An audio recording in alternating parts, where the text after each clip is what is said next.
Sa kagaya po mga kapatid ng nangyari sa mga alagad. Ang sabi ng Panginoon sa kanila na sila'y huwag munang umalis sa Jerusalem hanggang sa dumating sa kanila ang pangako ng Diyos. At ang pangakong yon mga kapatid ay napakahalaga sa lahat ng mananampalataya. Sapagkat ang darating sa kanilang pangako ay walang iba kundi ang banal na Espiritu, the Holy Ghost.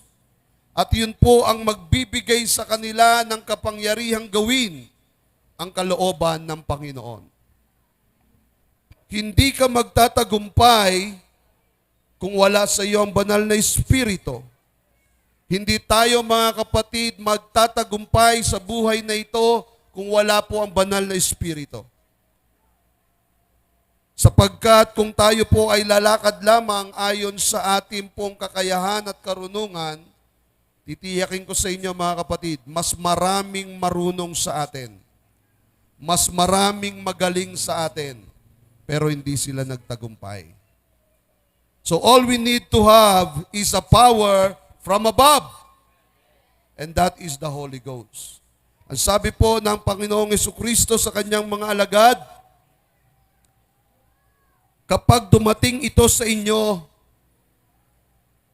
kayo ay magkakaroon ng kapangyarihan. At ang kapangyarihan na yan, mga kapatid, ay hindi po limitado. Hindi lamang po yan limitado sa kung ano ang pwede nilang gagawin. Ang kapangyarihang ito, mga kapatid, ay matataglayin nila hanggang sa mga panahon ng kanilang ilalagi sa mundong ito. So that means this power that you will have to receive from the Lord ay magiging kapangyarihan at kalakasan nyo hanggang kayo'y nabubuhay. Amen? So napakahalaga ng kapangyarihan na ito, mga kapatid. Gaya ng sinabi ko sa inyo kanina, hindi natin kaya ang sanlibutan at ang gawain ng sanlibutan.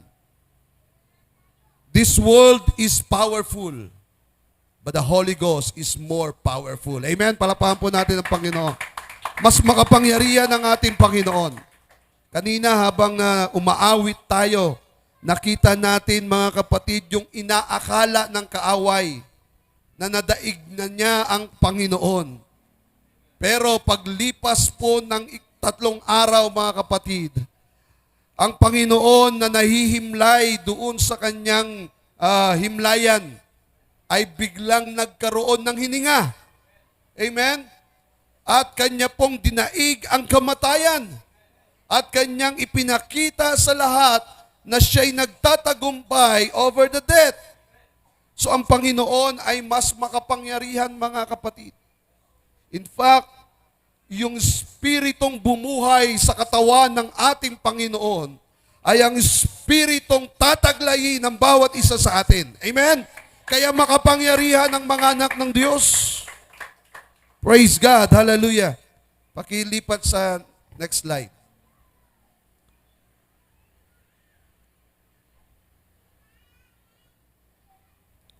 Praise the Lord. Parang hindi nalipat.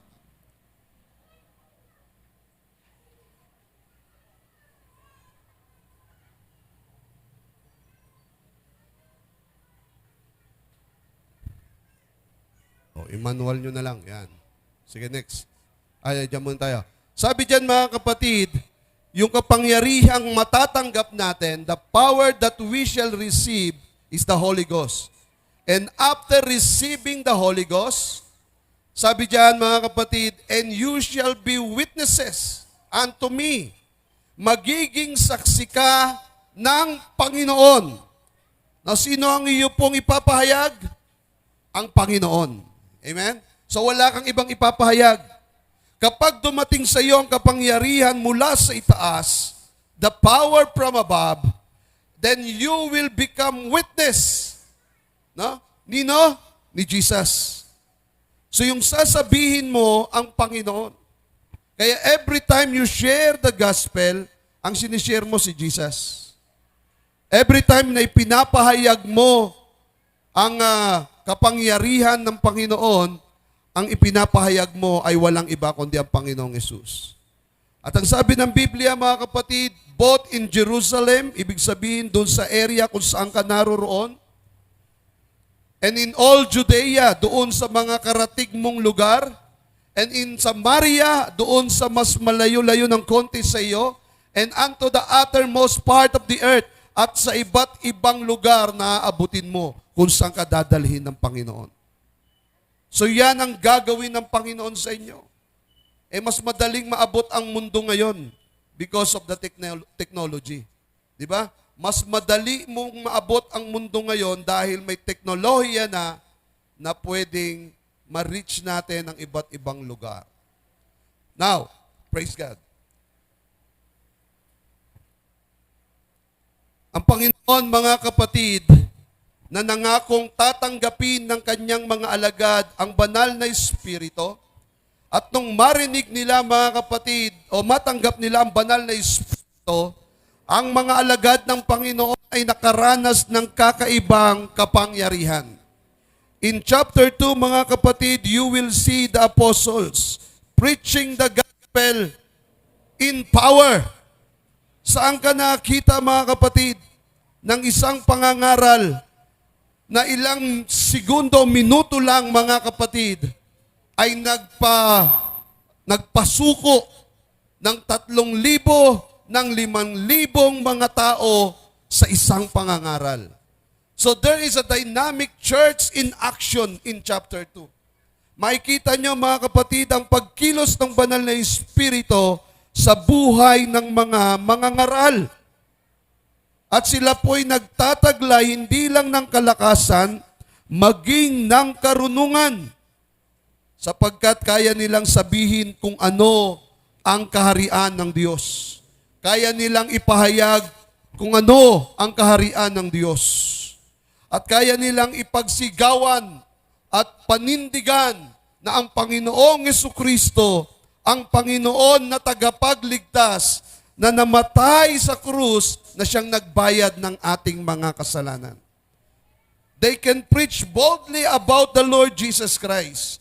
Kahit na yung mga panahon na yon, mas maraming kinikilalang Panginoon o Diyos ang mga nakapaligid sa kanila.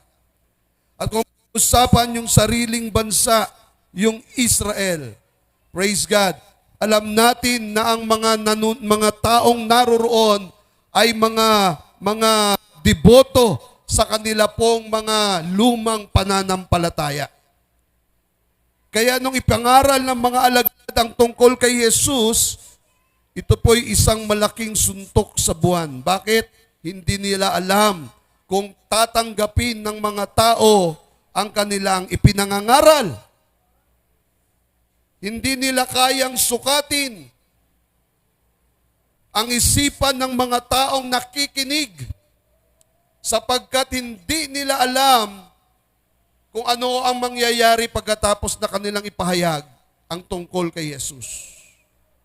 Pero si Pedro, mga kapatid, napuspos ng banal na Espiritu, nangaral tungkol kay Kristo Jesus. At ang kailangang gawin ng tao upang sila ay mapatawad. Kaya naman sa kanyang pagtayo, hindi ginamitan ng talino, hindi ginamitan ng sariling kakayahan, kundi sa kapangyarihan ng banal na Espiritu, ipinahayag ni Pedro ang tungkol sa Panginoong Jesucristo. And the result is, ang sabi po ng Biblia, mga kapatid, itong mga taong ito ay nagkaroon po ng kamalayan na sila ay nagkasala, na sila ay nagkamali sa harapan ng Diyos. Kaya tinanong nila si Pedro, Pedro, anong gagawin namin? Ang sabi ni Pedro, mga kapatid, mangagsisi kayo at mangagpabautismo sa pangalan ng Panginoong Jesucristo sa ikapagpapatawad ng inyong kasalanan at tatanggapin ninyo ang banal na Espiritu na kaloob ng Diyos sa atin. So ibig sabihin, mga kapatid, tinamaan ang puso ng mga taong nakikinig. At tinanong nila si Pedro kung anong kanilang gagawin. At sinabi ni Pedro ang utos ng Panginoon sa kaniya o sa kanila kung paano niya ang mga tao ay patatawarin. They must repent before the Lord. And they must be baptized in water for the remission of their sins.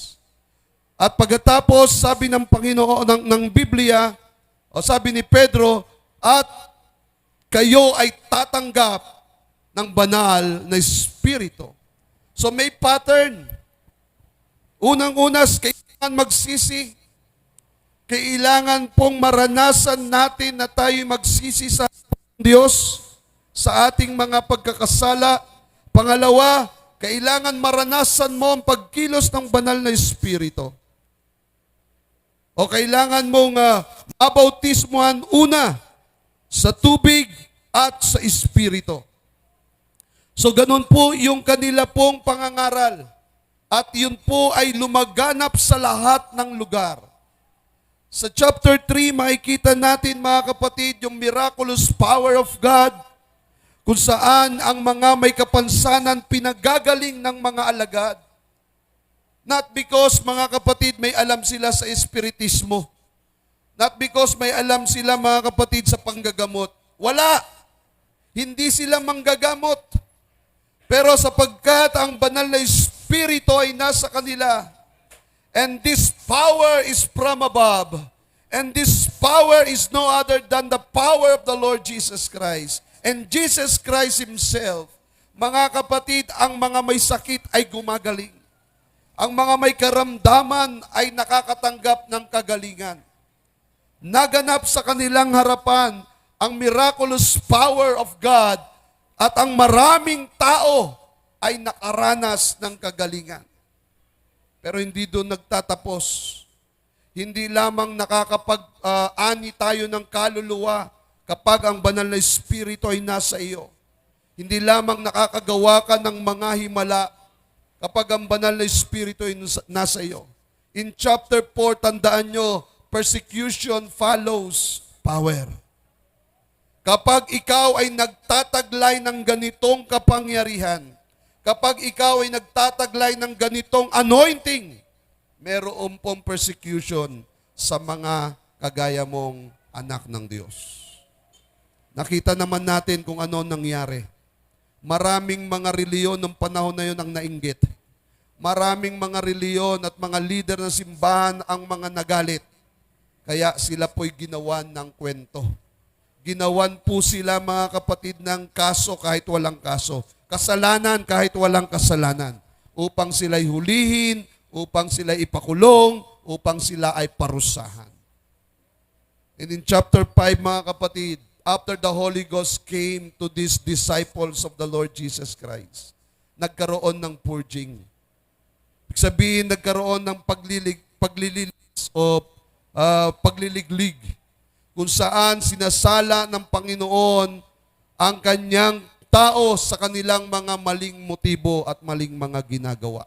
Naalala nyo si Ananias at si Sapphira, na matapos na nagkaisa ang buong kapulungan, na kanilang ibibenta ang kanilang mga ari-arian at ang kanilang napagbentahan ay ibibigay nila sa paanan ng mga apostol at yun ay gagamitin sa kanilang lahat ng pangangailangan. Pero ang mag-asawang ito mga kapatid, ang kanilang sariling napagbentahan, kanila pong kinupitan. Sabi sa kanila, Pedro, hindi ba't ang mga bagay na yan ay sa inyo? Ang napagbentahan yan ay sa inyo. Pero ano ito, inyo pang kinupitan ang inyong sariling pag-aari at pera. So ibig sabihin mga kapatid, hindi nais ng Panginoon na tayo po ay hindi nagiging tapat sa kanyang kalooban. Kung ano po yung kanyang iniutos, gagawin po natin. Kung ano po yung kanyang ipinasya para sa atin, gagawin po natin. Kaya doon sa chapter 5, merong purging. Merong paglilinis, merong pagliliglig. No? Kaya sa kapangyarihan ng banal na Espiritu, itinuturo sa atin mga kapatid kung paano tayo dapat magiging disiplinado pagdating sa ministry. In chapter 7, makikita yung martyrdom nito pong si Stephen o si Esteban. Sa kanya pong pangangaral, mga kapatid, marami po ang hindi nagustuhan ang kanyang pangangaral. At dahil dyan, mga kapatid, may mga nag-akusa sa kanya. To the point na siya po, mga kapatid, ay hatulan na papatayin sa pamamagitan ng pagbato. Ganun po kabarbarik yung hustisya noong unang panahon. At si Stephen po, mga kapatid, hindi niya inisip yung kanya pong magiging kalalagayan sa oras na yon. Handa niyang tanggapin kung ano ang magaganap sa kanya alang-alang sa Panginoon. Amen? Alang-alang sa Panginoon, handa niyang ibigay kahit ang buhay niya. Bakit? Kasi nasaksiyan niya ang Panginoong Yesus. Ibinigay ng Panginoon ang buhay niya para sa ating lahat. Yun po ay napakaiksing panahon lang. Nasaksihan niya ang sakripisyo ng Panginoon. How much more kung ang buhay niya ang hihingiin alang-alang sa kaharian ng Diyos. Hindi niya yun maaaring ipagkait sapagkat naranasan niya ang pag-ibig ng Diyos. Mga kapatid, sino ba ang nagsasakripisyo sa iglesia? Sino ba yung mga nagsasacrifice sa loob ng gawain ng Panginoon? Sino ba yung nagboboluntaryo?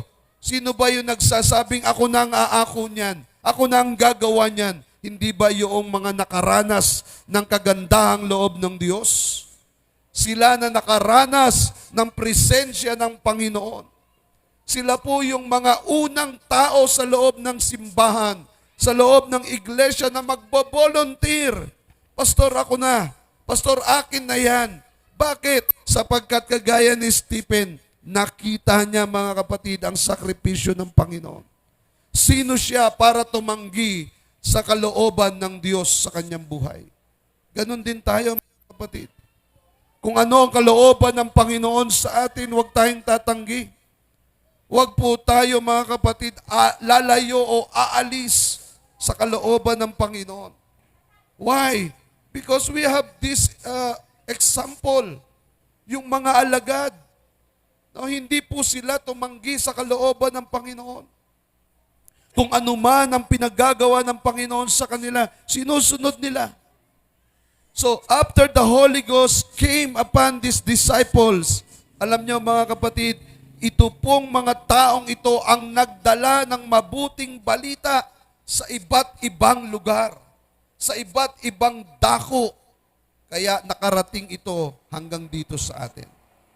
Imagine kung wala po ang kapangyarihan ng banal na Espiritu, anong kayang gawin ng mga ordinaryong taong ito? Anong kayang gawin ng mga ordinaryong mangingisda? Ordinaryong mga magbubukid, mga ordinaryong mga lakal. Hindi po sila mga prominent na tao sa kanilang panahon. Pero dahil ibinigay nila ang kanilang buhay sa Panginoon, pinagamit nila ang kanilang buhay sa Panginoon, mga kapatid, pinagpala ng Diyos ang mga taong ito to the point na sila ang kauna-unahang grupo ng mga mananampalataya na ginamit ng Panginoon mightily in the history of the church. In fact, during their time, the church was founded. Isinilang ang iglesia sa mga panahon na ang mga alagad ng Panginoon ay sumusunod sa kanyang kalooban. At naniniwala ko na gawa nila yon hindi dahil merong utos. Nagawa nila yon sapagkat tinatahanan sila ng banal na Espiritu. This is the only reason why you are here.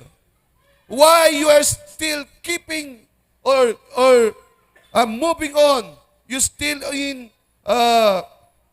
doing things in the ministry because of the Holy Spirit.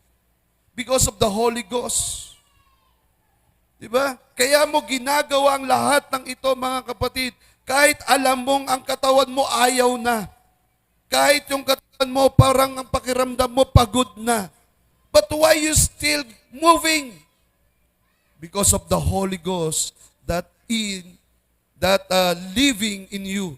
Yung nananahan sa atin, yun ang dahilan kung bakit tayo nagpapatuloy. Hindi nyo ba napapansin yung sarili nyo? Sinabi mo na sa isip mo, hindi ako mag-church ngayon. Pero kanina lang, nagpaplansya ka na ng damit mo. Kanina lang, nagre-ready ka na ng sarili mo. At eto ka ngayon, nasa harapan ng Panginoon. Bakit mo nagawa yan? Sapagkat ang banal na Espiritu ang nag-uudyok sa iyo gawin ang kalooban ng Diyos. Amen? Sabi ng mga kaibigan kong pastor, ilang taon mo nang ginagawa yan, Pastor Yuni? Yung nangangaral ka sa umaga sa San Juan City at sa gabi naman sa Montalban. Sabi ko, 15 years ko nang ginagawa yan. Hindi ka napapagod, hindi ako napapagod. Bakit? May banal na Espiritu na nagpapalakas at nag-e-energize sa kanyang mga lingkod. Amen? Ganon tayo dito. Ganon ang nakita natin sa mga alagad ng Diyos. They keep on going because the Holy Spirit is their battery. Ito yung battery nila eh.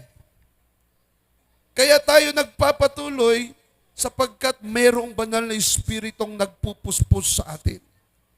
At kung gusto nyo pang magpatuloy mga kapatid, manatili kayong puspos ng banal na Espiritu. Lagi kayong recharge. Yung iba nagpaplano pa eh. Alam nyo, yung mga kaibigan ko, mga mahuhusay na church planter. Yung mga kaibigan ko, may mga technical know-how sa church planting. Magaling sila magplano at gumawa ng mga strategy. And after few months, may church na sa lugar na yon. Kasi inaral nila yun eh. Ako po mga kapatid, wala akong inaral na ganon. Wala yun sa mga pinag-aralan ko. Pero dahil sa banal na Espiritu na nag-uudyok sa atin na magtanim ng salita ng Diyos, sa bawat lugar na pinupuntahan natin, hindi natin namamalayan yung binhing iniiwan natin doon. Sa susunod na panahon, babalik natin didiligan, hanggang isang araw nakita natin dumadami na po yung binhi. At sa isang iglap, mga kapatid, napapansin natin, abay, grupo na sila. At dinideklara na natin na ito isa ng fellowship. And later on, naging iglesia na. Hindi yun bunga ng mga plano at mga pamamaraan dahil wala nga akong know-how doon. But we have now 5 churches for the glory of God and by the power of the Holy Ghost. Tumawag ako sa inyo ng saklolo. Tinawag ko ang mga matatagal na sa inyo na naglilingkod sa Panginoon para sa ubasan ng Panginoon. Bakit? Kasi hindi ko kakayanin mag-isa to. Kanina nga, nalito na ako eh. Papunta pala akong Taytay, sa San Juan ako pumunta. Pagdating ko sa San Juan, nag-text yung Taytay, Pastor, nasan ka na? Ha? Nandito na ako sa San Juan City. Sabi ko, tuloy nyo na yung gawain dyan. Dito ako sa San Juan. Why? Because you're senior pastor. Mga kapatid, niisip ko, ako pa rin mag-isa eh. Pero alam ko, nandyan na kayo. Amen? Marami na kayo. At alam kong kaya na nating gawin to na sama-sama. Amen? Palakpakan po natin ang Panginoon. Shout, praise the Lord! Hallelujah! So, next slide please.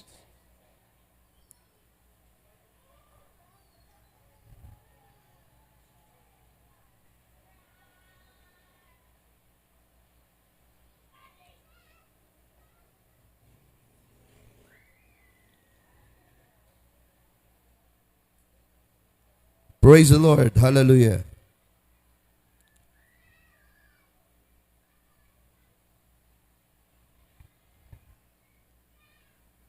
So what then the Holy Ghost do during the time of the apostles? First, binanggit niyo kanina, the Holy Ghost founded the church. Ang banal na Espiritu na tinataglay ng mga alagad ng Panginoong Jesucristo ng panahon na yon ang nagiging dahilan kung bakit nagkaroon ng iglesia. He founded a church and he developed the church. Along the way, mga kapatid, nakaka-encounter sila ng mga problema. Pero ang karunungan ng banal na Espiritu ang nagiging instrumento ng mga apostol para magpasya. Hindi sila nagpapasya sa kanilang sarili, kundi sa karunungan ng banal na Espiritu, mga kapatid, sila'y nagpapasya. At na-develop po ang iglesia. Napaunlad ang iglesia. Praise God. Dumating sa kanila pong punto, mga kapatid, na kailangang mag-expand. Bakit? Kasi po doon sa Jerusalem, pinipersecute na sila. Maigting na ang persecution. So nag-alisan na ang mga alagad. Nagpuntahan na sa iba't ibang dako. At pagpunta nila sa iba't ibang dako, mga kapatid, sapagkat tinanggap nila ang banal na Espiritu, they start to share Jesus Christ. Kahit saan sila napunta, sinishare nila sa tao si Jesus.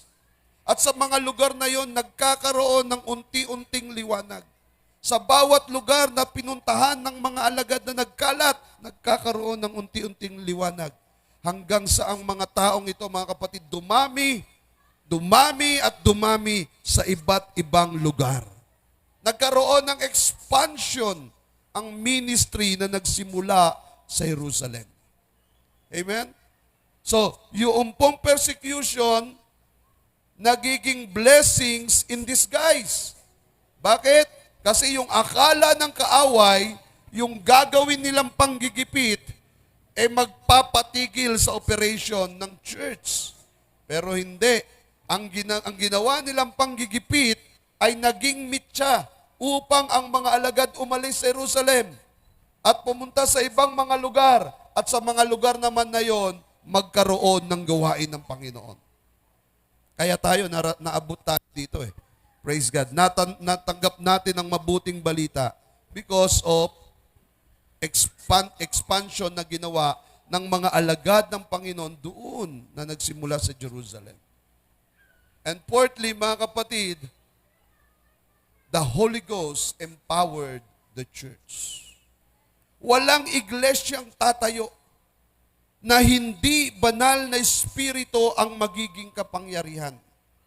Walang iglesyang tatayo na ang gagamiting tools to improve, to develop the church ay yung personal knowledge.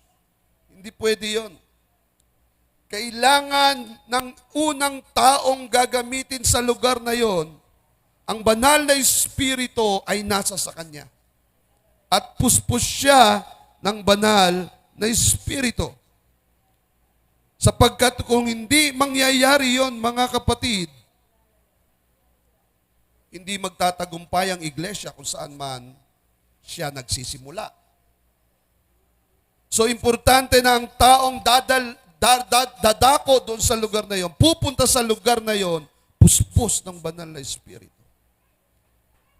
Hindi kayo maaaring umalis sa LJC Muntalban at magkakaroon kayo ng mga mission sa kung saan saang lugar nang hindi kayo napuspos ng banal na Espiritu.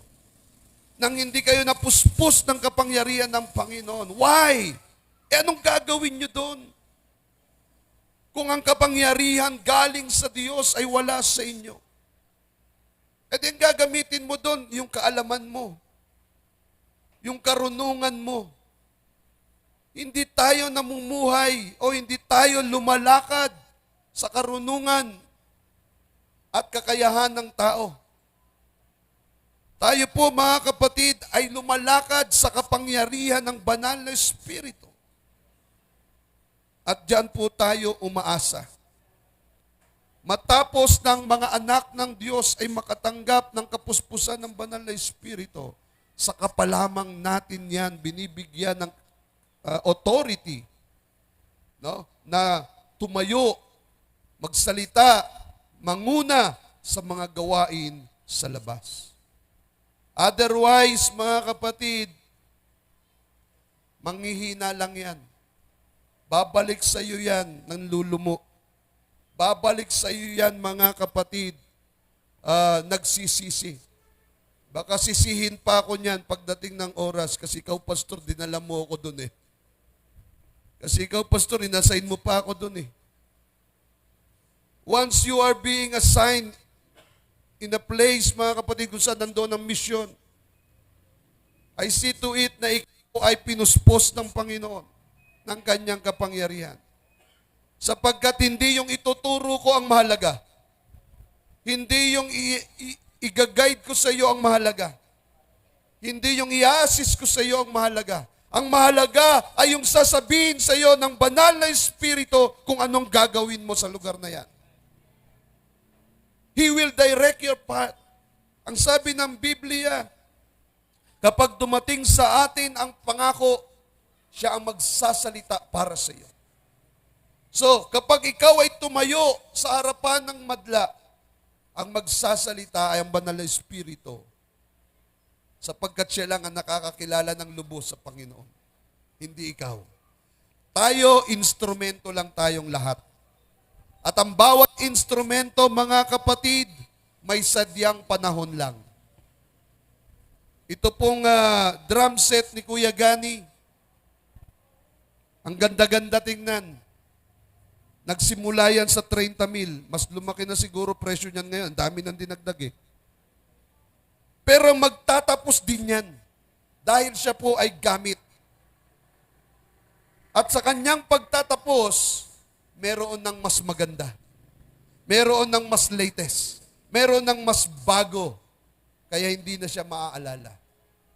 Pero yung kanyang panahon na siya po'y ginagamit sa pagpupuri sa iglesyang ito, yun yung mga panahon na nilid niya ang worship team para gumanda ang pagpupuri, ang pagsamba. Though this thing will remember no more pagdating ng panahon. Pero sa panahon ng kanyang existence, masaya tayong nakikita natin siyang nagagamit. Amen? Ang ibig kong sabihin, mga kapatid, lahat tayo rito lilipas. Lahat tayo dito, mga kapatid, matatapos yung ating panahon. And our life will remember no more pagdating ng oras. Pero ang kagandahan, mga kapatid, habang nabubuhay tayo, nagiging kagamit-gamit tayo, kapaki-pakinabang tayo, instrumento tayo ng Panginoon sa Kanyang kapurihan. Amen? Yan naman ang dahilan kung bakit nilikha ng Diyos ang tao para magpuri sa Kanya, para magbigay ng kaluwalhatian sa Kanya, para magbigay ng pasasalamat at pagsamba sa Kanya. At habang nagagawa mo yon, mga kapatid, nagiging makabuluhan ang buhay mo sa mundo. Hindi po isang malaking kabuluhan o kahulugan ang naging teacher ka, ang naging engineer ka, ang naging manager ka, supervisor ka. Hindi po yan ang kahulugan ng buhay. Hindi yan ang dahilan kung bakit ka nilikha ng Panginoon. Yan po'y bonus lang. Insentibo lang yan. Ang tunay na dahilan kung bakit ka nilikha ng Diyos ay upang magpuri at sumamba ka sa Kanya. Sapagkat siya ang tumatawag at lumilikha ng mga nilalang na sasamba sa Kanya. In fact, kahit nga bato, sabi ng Biblia, kaya niyang lagyan ng bibig, magpuri lang sa Kanya. So that's the only reason why we are here. Amen? Bonus na lang naging teacher ka. Bonus na lang naging accountant ka. Social worker ka. At kung ano pa naging profession natin, bonus lang yan. But that is not the main reason why the Lord created you. Amen? Ang banal na Espiritong tinanggap mo ang magpapaunawa sa iyo sa kung ano ang kalooban ng Diyos. Kaya minsan, kinukonvict tayo ng banal na Espiritu kung ang ginagawa ba natin ay ayon sa kalooban niya o hindi. May mga pagkakataon sinasaway tayo. O wag mo nang gawin yan, hindi naman yan magdadala sa aking pangalan o sa kapurihan ng aking pangalan. We need to stop. Kasi pag hindi po natin nagagawa ang kalooban ng Panginoon, lumilihis tayo. Naiiba tayo ng direksyon. Pero kapag nagagawa natin ang kalooban ng Panginoon, tumutumpak yung ating pong dinadaanan. At habang tayo po ay nasa mundong ito, may pinagagawa pa ang Panginoon. In the book of Acts, brothers and sisters, chapter 2, beginning verse 42 to 43 and 47, makikita natin ang mga alagad, they devoted themselves to apostles' teachings and to fellowship and to the breaking of the bread and to prayer. Everyone was filled with awe, and many wonders and miraculous signs were done by the apostles. And the Lord added to their number daily those who were being saved. So habang sila po ay nasa paglilingkod, hindi sila tumigil sa pakikinig ng mga turo ng mga apostol, sa pagsasama-sama, sa hahati-hati ng tinapay or yung communion at sa pananalangin. At sila'y tumanggap ng pagkilala sa kanilang komunidad. Napakabuti ng mga taong yan, napakabait ng mga taong yan, napaka-generous ng mga taong yan. Tumanggap sila ng ganoong pong recognition. Ang sabi ng Biblia, mga kapatid, and many wonders and miraculous signs were done by the apostles. Marami daw pong mga himala. Marami daw pong mga naganap na mga signs and wonders. Meron po akong nabasang isang comment o preaching ng isang pastor. Sabi niya, even without sign, the Holy Ghost or the Holy Spirit, once you become a born again, sabi niya, ay nasa iyo na. Even without sign. I doubt. Kasi ang sabi ng Biblia, signs follows to those who will believe to the Lord. Ang Biblia nagsabi na ang mga himala, mga signs and wonders ay susunod sa mga lalapit at magsusuko ng kanilang buhay sa Panginoon. How come sasabihin niya na kahit walang sign, magtiwala ka na nasa iyo ng banal na Espiritu? Ang hirap paniwalaan yon. Di ba? Mahirap paniwalaan yun. Yung bibigyan ko kayo ng sabaw, pero walang nakahalong karne.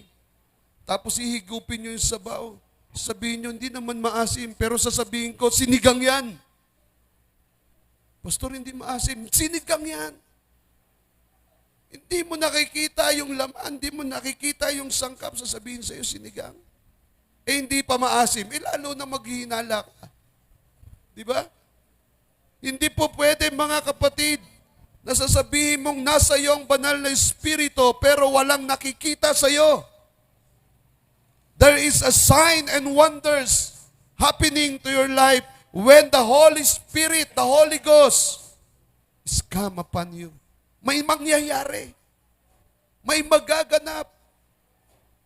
Yung iba nga, tuwan-tuwa Pastor, alam nyo, pinag-pray ko yung kaibigan ko, kanina lang may lagnat, gumaling. Why? Because of the Holy Ghost. You are anointed because of the Holy Ghost.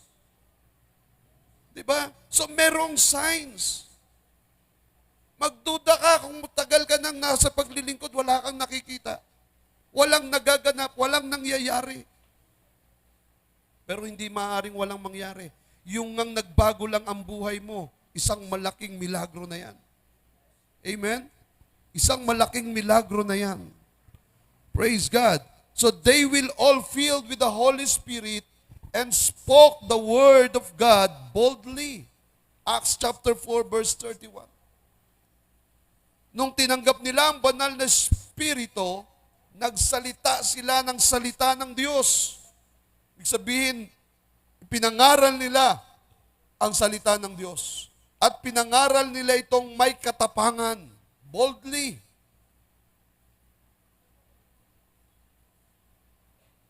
Sinubok nyo na ba yung sarili nyo kung matapang nga talaga kayong mangaral? para maalis yung hiya ko dahil nag-aaral pa ako noon sa Bible school. Sabi ko, paano ko kaya masusubukan na mawawala na yung hiya ko sa pangangaral in public? Nag-preach ako sa bus. Pero hindi ako nangolekta. Nag-preach lang ako. Tinanggal ko lang yung hiya ko. Nung nagsisimula na akong magpastor, nag-preach ako sa kalsada para matanggal yung hiya ko.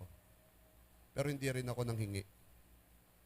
So that means, mga kapatid, pwede mong i-exercise yung tinanggap mo buhat sa Panginoon para makita mo na may gagawin ang Diyos sa buhay mo. Nung nag-mission kami sa Bicol, doon sa bayan at sa barangay ng ating elder, Sister Merlin, umiiyak ang aking biyanan kasi for the first time, napasok ng ebanghelyo ang kanyang barangay, ang kanyang bayan, yung kanyang sinilangan. May mga kasama akong mga pastor, pero dahil mga may edad na sila, yung unang gabi namin, sabi ng mga pastor na kasama ko, si Pastor Yuni magpipreach. Kasi ako pinakabata sa kanila. So I preach the gospel of the cross on that night. Habang nagpipreach ako, mga kapatid,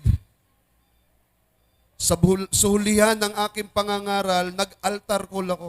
Tumawag ako ng mga taong lalapit sa Panginoon at magsusuko ng kanilang buhay. Unang panawagan, walang lumapit. Sabi ko, Lord, mukhang kulang yata yung aking kakayahan na manghimok ng tao. Panginoon, ikaw na po yung humawak sa puso nila. Pangalawang panawagan na lumapit ang mga tao sa Panginoon at magsuko ng buhay, wala pa rin lumapit. Ang dami naman tao sa paligid pero walang lumalapit. Pangatlong panawagan ko na lumapit sila sa Panginoon at isuko ang kanilang buhay, may lumapit, isa. Naka-short, naka-tsinelas, naka-sombrero, lumapit siya mag-isa. Paglapit ng taong yon, mga kapatid, kitang-kita ng mga mata ko, ang lahat ng tao sa paligid, unti-unting lumapit. At nagkaroon, mga kapatid, ng malakihang pagsuko ng buhay sa Panginoon. Maramihang pagsuko ng buhay sa Panginoon. Kasi wala nang lugar doon sa kinatatayuan ko. Marami na po silang naroroon at tumihingi sa Panginoon ng habag. Nagkaroon ng pagtangis, nagkaroon ng pagsuko. That night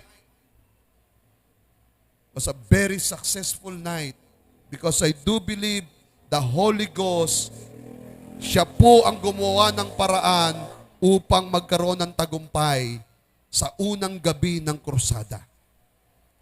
Palakpakan po yung mga tao. Palakpakan natin ang Panginoon. Kinaumagahan, nagkakape na kami nila mama. May tinanong ako sa isang mga kamag-anakan. May naalala ako kagabi.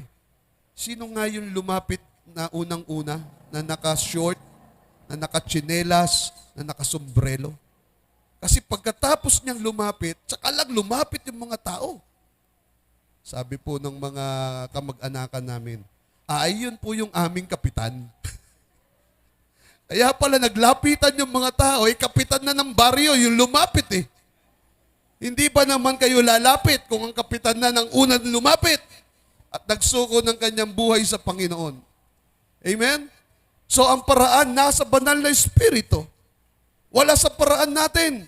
Nasa Kanya ang paraan. Amen? Nasa Kanya ang paraan. So laging ang Panginoon ay may handang solusyon. O yung nangyari sa atin sa San Juan, Batangas. nananahimik tayo sa isang church building natin, kamukat-mukat nagka-problema.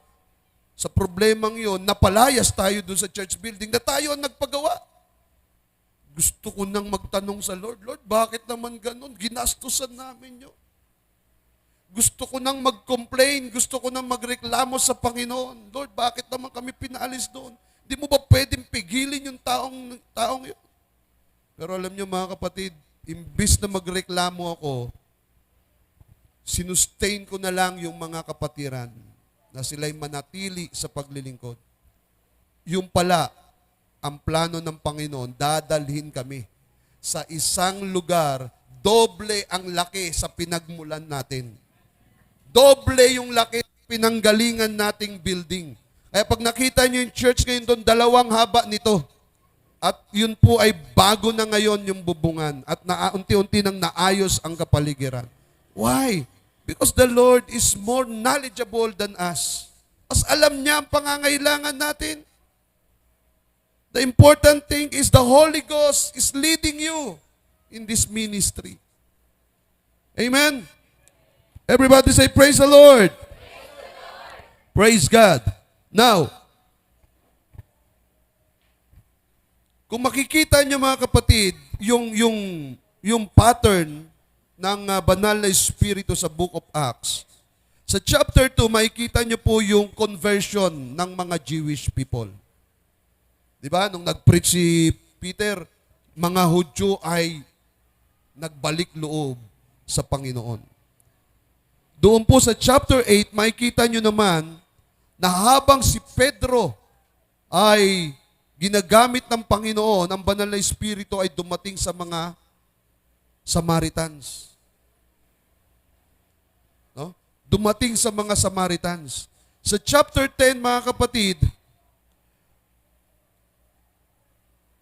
ang banal na espiritu dumating sa mga Gentiles.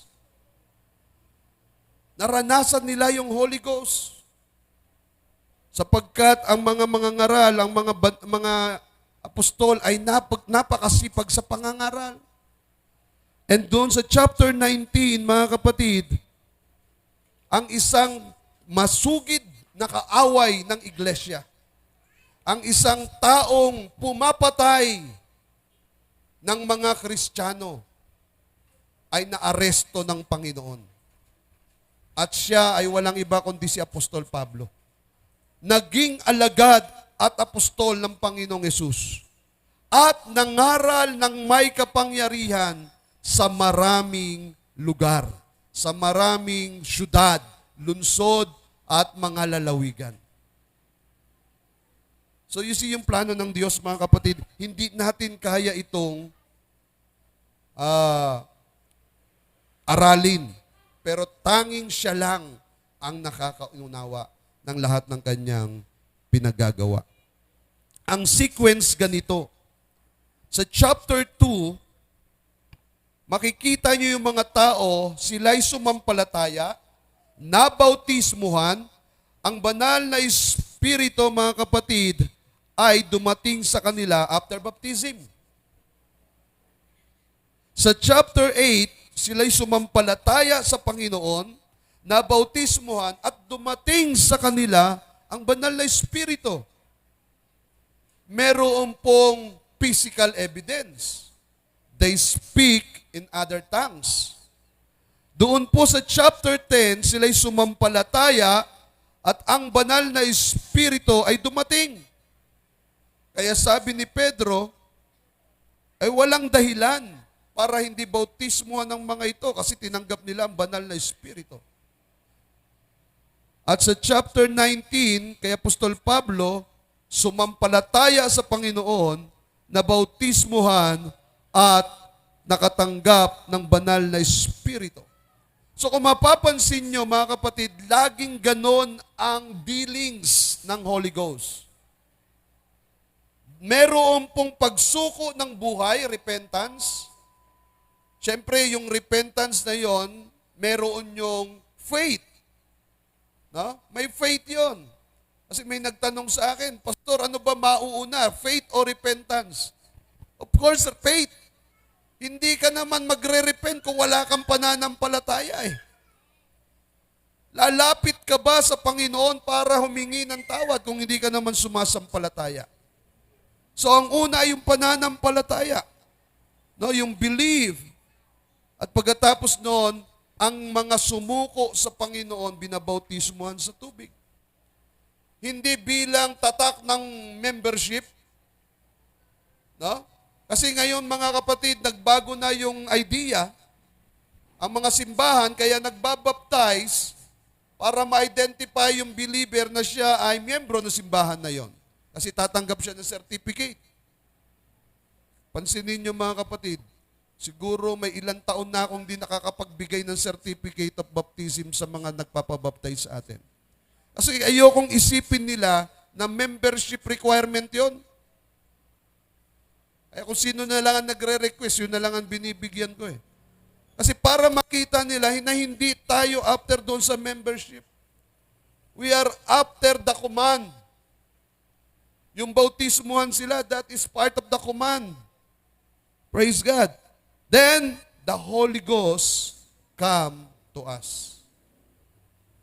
Dumarating ang banal na Espiritu pagkatapos. O minsan, nauuna ang banal na Espiritu bago yung baptism, kagaya nangyari sa mga hentil na tinuruan ni Pedro. Pero, hindi nawawala yung tatlo. Yung faith, yung belief, no? Hindi nawawala yon. Yung water baptism, hindi nawawala yon. Hindi nawawala yung Holy Ghost in feeling. So sa lahat na nakita natin, nandoon siya. So that means this is important. Diba? Importante ito sa mga mananampalataya. Kaya mga kapatid, huwag na huwag tayong mawawalan ng baterya sa ating pananampalataya. No? Huwag tayong mawawalan ng kapangyarihan sa ating pananampalataya upang tayo hindi madaig ng kaaway. Amen?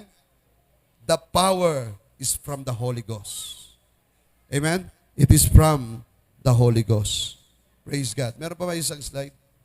So, tandaan nyo mga kapatid, niloob ng Panginoon na sabihin kay Pedro kung ano ang gagawin ng mga sumusuko ng buhay nila at maglilingkod sa Panginoon. Ano yon? Sabi po ni Pedro, repent and be baptized, any one of you. First, for the remissions of your sins. Amen? Second, and you shall receive power.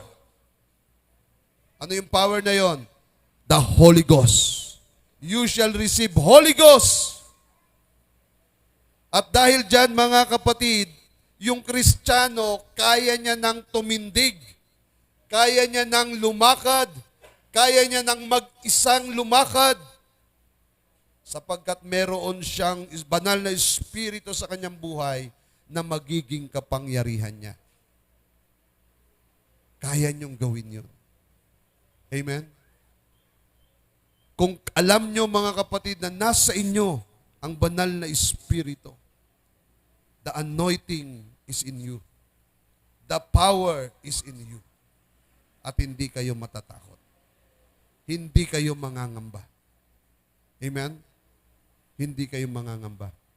Then the ministry na pinasisimulan mo, ang gawain na pinasisimulan mo o hinahawakan mo ay magiging powerful, magiging anointed because the one who stand there is anointed, full of the Holy Ghost. Amen? Ito ang kapangyarihan kailangan natin. Galing sa Diyos. Hindi kapangyarihan ng tao ito. Kaya nang sinabi ko sa inyo mga kapatid, wala akong in-apply na karunungan pantao sa ministering ito. Karunungan lang ng Diyos. Nagtataka ako minsan kasi nahihirapan na ako. Pero ang kapangyarihan ng Panginoon ang nagpapalakas sa akin. I was discouraged many times. I was hurt many times in this ministry. I was betrayed many, many times in this ministry. Pero hindi ako sumuko. Dahil alam ko kung ano ang ginawa ng Panginoon sa kanyang mga unang alagad, gagawin niya rin sa mga kagaya kong lingkod niya na pinuspos niya ng kanyang banal na espiritu. At gagawin rin niya ng Lord sa inyong buhay. Amen? Huwag nyo nang hanapin yung mga kabatch nyo na nawala na rito. Kung sila po ay pagpapalain ng Panginoon, babalik yan. Habag na lang ng Panginoon ang magdadalang muli sa kanilang mga paatungo dito. Pero kayo, manatili kayo sa Panginoon, pupuspusin kayo ng Panginoon, gagamitin kayo ng Panginoon. Tayo pong lahat ay tumayo, mga kapatid.